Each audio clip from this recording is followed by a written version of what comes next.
Railway group D की तैयारी छोड़ो, रेलवे में ही टेक्नीशियन की जॉब के लिए तैयारी करो। क्या होगा पैटर्न, क्या होगी सैलरी, कैसे हम तैयारी करें, सभी जानकारियां मैं आज आपको इस वीडियो में देने वाला हूं। और साथ ही मैं आपको ये बता दूं कि रेलवे ग्रुप डी में भी 10वीं पास मांगा जाता है और रेलवे टेक्नीशियन ग्रेड 3 में भी 10वीं पास मांगा जाता है। लेकिन उसमें बेसिक पे 18,000 होता है, लेकिन इसमें बेसिक पे 19,900 होता है। इसलिए मैं आपको कहता हूं कि ग्रुप डी से ज्यादा सैलरी इस जॉब में है, जो मैं आपको आज बताने वाला हूं। आइए आज देखते हैं इसको। जो रेलवे का टेक्नीशियन रिक्वायरमेंट 2026 होने वाला है, जिसका एडवर्टाइजमेंट नंबर है 02/2026। और साथ ही बात करते हैं कि कब इसका आवेदन चालू होगा। तो इसका आवेदन 30 जून 2026 को चालू होगा और खत्म कब होगा, तो 29 जुलाई 2026 को। ठीक है, अभी चालू होने में भी लगभग 10 दिन बाकी है। क्या मैं आपको सारा डिटेल आपको बता देता हूं, और साथ ही 10 दिन बाद इसी चैनल पे पिन कमेंट कर दूंगा कि किस पे जाके आपको अप्लाई करना है। चलिए आगे बढ़ते हैं कि इसका एग्जाम सीटी डिटेल कब आएगा। तो जब भी सीबीटी के लिए एग्जाम डेट अनाउंस होगा, तो उसके 10 दिन पहले क्या आ जाएगा, यहाँ पे आपको पास एग्जाम सीटी डिटेल आ जाएगा। और साथ ही बात करते हैं कि एडमिट कार्ड 4 दिन पहले आ जाएगा। और जो बच्चे एससी और एसटी कैटेगरी से बिलोंग करते हैं और फ्री ट्रेवल पास के लिए भी यहाँ पे आरआरबी में अप्लाई करते हैं, तो वो एग्जाम सिटी डिटेल के साथ ही आपके पास, ठीक है, वो पास आ जाएगा, जिससे जाके आप काउंटर पे फ्री ट्रेवल पास ले सकते हैं। ठीक है, और साथ ही बात करते हैं कि एज इसमें बहुत ज्यादा मायने रखता है। जिसका जो एज होना चाहिए वो 1/7/2026 के पहले 18 साल का हो जाना बिल्कुल जरूरी है। जो कैंडिडेट 10वीं पास है और इसके बाद 1/7/2026 के बाद 18 साल का होता है, तो वो बिल्कुल अप्लाई नहीं कर सकता। इस बात का आप बिल्कुल ध्यान रखिएगा। और साथ ही जो मिनिमम एज है वो 18 साल है और जो मैक्सिमम है वो है 33 साल। बात करते हैं कि क्या अप्लीकेशन फीस रहने वाली है। तो जनरल के लिए 500 रुपए रहने वाली है, जिसमें से, ठीक है, जिसमें से 400 रुपए रिफंड हो जाएगा। ठीक है, जिसमें से 400 रुपए आपका रिफंड हो जाएगा।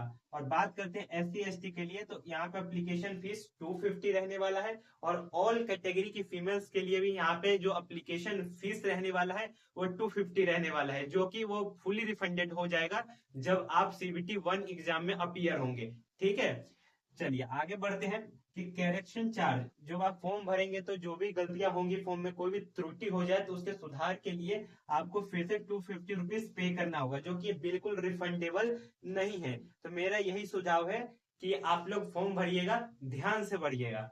ठीक है, बात करते हैं सैलरी। इतना तो मैं आपको बता दूं कि जो जिस पोस्ट के लिए टेक्नीशियन ग्रेड 3 के पोस्ट के लिए 10th पास प्लस आईटीआई मांगा गया है, उसमें जो बेसिक पे है वो है 19,900, जो लेवल 2 का है। लेकिन जो आरआरबी ग्रुप डी में लेवल 1 का ही सैलरी मिलता है, तो मैं बताऊंगा आपको कि उससे कई ज्यादा अच्छा ये जॉब है। ठीक है, चलिए, जिसका लेवल 2 का रहने वाला है टेक्नीशियन ग्रेड 3 के लिए, जिसमें 19,900 बेसिक पे रहेगा। और जो टेक्नीशियन 1 है उनका लेवल 5 यानी 29,200 क्या रहने वाला है, यहाँ बेसिक पे रहने वाला है। लेकिन आप 10th प्लस आईटीआई के क्वालिफिकेशन के साथ टेक्नीशियन ग्रेड 3 में जॉब करने के बाद आप टेक्नीशियन ग्रेड 1 पे या जूनियर इंजीनियर भी बन सकते हैं। कैसे, हम आगे वीडियो में बात करेंगे। और साथ ही बात करते हैं कि क्या इसका सिलेक्शन प्रोसेस रहने वाला है। पहला तो कंप्यूटर बेस्ड टेस्ट होगा, ठीक है, ओएमआर सीट पे टेस्ट नहीं होगा। और ये सिर्फ मुख्य एक ही परीक्षा होगा, दूसरा का नहीं होगा। ठीक है, और बात करते हैं उसके बाद डॉक्यूमेंट वेरिफिकेशन दूसरे नंबर पे। और तीसरे नंबर पे हम बात करें तो मेडिकल, जिसमें आपकी फिटनेस देखी जाएगी, आपके आईज को देखा जाएगा। ठीक है, क्या फिजिकल कंडीशन है, क्या फिटनेस कंडीशन, इन सब चीजों को देखा जाता है। ठीक है, घबराने की जरूरत नहीं होती इसमें। ठीक है, अब बात करते हैं कि डॉक्यूमेंट वेरिफिकेशन में क्या क्या डॉक्यूमेंट लगेगा। पहले तो आपके पास आधार कार्ड होना चाहिए, 10वीं की मार्कशीट, ठीक है, और वैलिड आईटीआई सर्टिफिकेट होना बहुत जरूरी है, जैसे फीटर ट्रेड हो गया, इलेक्ट्रिशियन ट्रेड हो गया। ठीक है, और बात करते हैं, हम आगे बढ़े तो पोस्ट के लिए। तो इसमें पहला पोस्ट है टेक्नीशियन ग्रेड 1, जिसका कुल पद है 323। ठीक है, और दूसरा है टेक्नीशियन ग्रेड 3, जिसका टोटल पोस्ट है 6,242। बात करते हैं कि टेक्नीशियन ग्रेड 1 में क्या क्वालिफिकेशन मांगा गया है। Bachelor of technology, BTech, engineering, आपने डिप्लोमा में भी इंजीनियरिंग किया है तो आप टेक्नीशियन ग्रेड 1 के लिए भी फॉर्म भर सकते हैं। और बात करते हैं कि जो बच्चों ने 10th के बाद आईटीआई कर लिया है वो टेक्नीशियन ग्रेड 3 के लिए अप्लाई करेंगे। ठीक है, और साथ ही हम बात करते हैं हम यहाँ पे कि क्या हम टेक्नीशियन ग्रेड 3 बनने के बाद में उसी क्वालिफिकेशन में जूनियर इंजीनियर भी बन सकते हैं। हाँ, ये बात बिल्कुल सही है। आप टेक्नीशियन ग्रेड 1 के टेक्नीशियन ग्रेड 3 के पोस्ट पे रहते हुए 4 साल बाद आपका जो प्रमोशन होगा वो टेक्नीशियन ग्रेड 2 पे होगा। ठीक है, और उसके बाद ग्रेड 1 पे, उसके बाद आप सीनियर टेक्नीशियन बन जाएंगे। 3 साल बाद आप जूनियर इंजीनियर एज अ काम करेंगे। ठीक है, इस जॉब का सबसे बड़ा बेनिफिट ये है कि आने वाले 3 से 4 साल में बहुत अच्छा प्रमोशन मिल जाएगा और साथ ही आप जूनियर इंजीनियर भी बन जाएंगे। ठीक है, जिसके साथ आपकी salary level 2, level 4, level 5, level 6 तक बढ़ जाएगी। ठीक है, देखिए एक ही क्वालिफिकेशन है 10th प्लस आईटीआई में कितना कुछ आपको बेनिफिट मिल रहा है। इसलिए मैं कह रहा हूँ कि टेक्नीशियन ग्रेड 3 की जॉब की तैयारी कीजिए। अब बात करते हैं कि रेलवे टेक्नीशियन ग्रेड 3 में क्या वर्क होता है। ठीक है, क्या वर्क प्रोफाइल होता है। पहला तो रेलवे की जितने भी मशीनें होती हैं उनका देख रेख करना। ठीक है, और साथ ही जो सिग्नल सिस्टम होता है, सिग्नल सिस्टम कहने का मतलब यह है कि पटरियों पे जो ट्रेन 10 घंटा 5 घंटा लेट होती है, 1 घंटा लेट होती है, वो सिग्नल ना मिलने के कारण या सिग्नल खराब होने के कारण सबका मेंटेनेंस कौन, टेक्नीशियन ग्रेड 3 ही करते हैं। ठीक है, और टेक्नीशियन ग्रेड 1 है जो इन सबके अंडर ये सब काम होता है कि कैसे करना है, क्या करना है, कब क्या करना है, ये सब टेक्नीशियन ग्रेड 1 से ही ऑर्डर आता है और टेक्नीशियन ग्रेड 3 ही करते हैं इस काम को। ठीक है, और तीसरा क्या है कि बिजली मशीनों की जो मरम्मत होती है वो सब करना है, सहायता करना।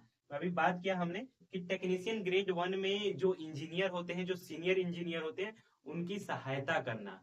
ठीक है, वो टेक्नीशियन ग्रेड 3 का ही काम है। ठीक है, अब बात करते हैं वहां के डिपो का काम, जैसे लोको सेट का भी बिजली का काम होता है, ये सब भी काम होता है। अब बात करते हैं कि टेक्नीशियन ग्रेड 1 का क्या एग्जाम पैटर्न है और टेक्नीशियन ग्रेड 3 का भी क्या एग्जाम पैटर्न है। पहले तो टेक्नीशियन ग्रेड 1 में जीके भी 10 नंबर का होगा, 10 क्वेश्चन होगा। ठीक है, रीजनिंग 15 क्वेश्चन होगा, 15 नंबर का। कंप्यूटर का नॉलेज यहाँ मांगा गया है। ठीक है, कंप्यूटर का नॉलेज होगा तो 20 क्वेश्चन है, 20 मार्क्स के। और मैथ मैथ तो हर एक रेलवे में वही सिलेबस होता है, रीजनिंग का वही सिलेबस है। कंप्यूटर की तैयारी आप लूसेंट से कर लीजिएगा। ठीक है, बेसिक है, और बेसिक साइंस भी आपसे पूछा जाएगा और इंजीनियरिंग के बारे में भी कुछ कुछ क्वेश्चन पूछे जाएंगे। तो मैथ के 20 क्वेश्चन है, ठीक है, 20 मार्क्स के, और साइंस के 35 है, 35 मार्क्स के।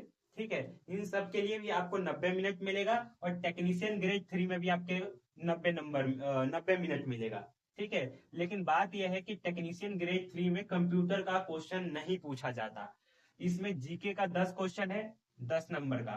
रीजनिंग का 25 क्वेश्चन है, 25 नंबर का। दोनों का सिलेबस एक है, चाहे वो एनटीपीसी यूजी हो, चाहे एनटीपीसी ग्रेजुएट हो, या चाहे आरआरबी ग्रुप डी हो।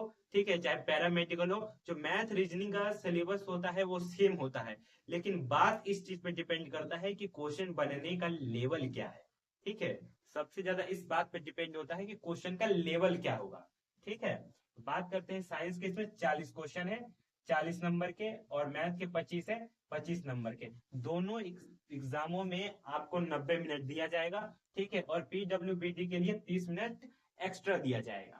ठीक है, बात करते हैं आगे, अब हम चले तो जूनियर इंजीनियर बनने के बाद आपकी सैलरी क्या होगी।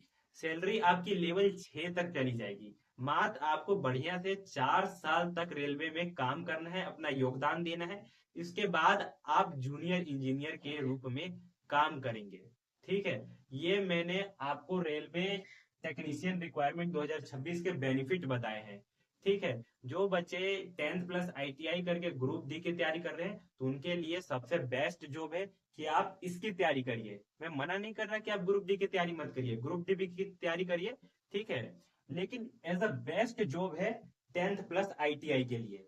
ठीक है, चलिए आज के लिए इतना ही, मिलते हैं अगले वीडियो में। चैनल को सब्सक्राइब कीजिएगा, और जो आपके दोस्त या आपके परिवार में टेक्नीशियन ग्रेड 3 की तैयारी करना चाहते हैं और वो डाउट में है कि कैसे तैयारी करें, क्या उसका डिटेल्स है, क्या सभी महत्वपूर्ण जानकारियां है, मैंने आपको इस वीडियो में दे दिया है। मिलते हैं अब आपसे अगले वीडियो में।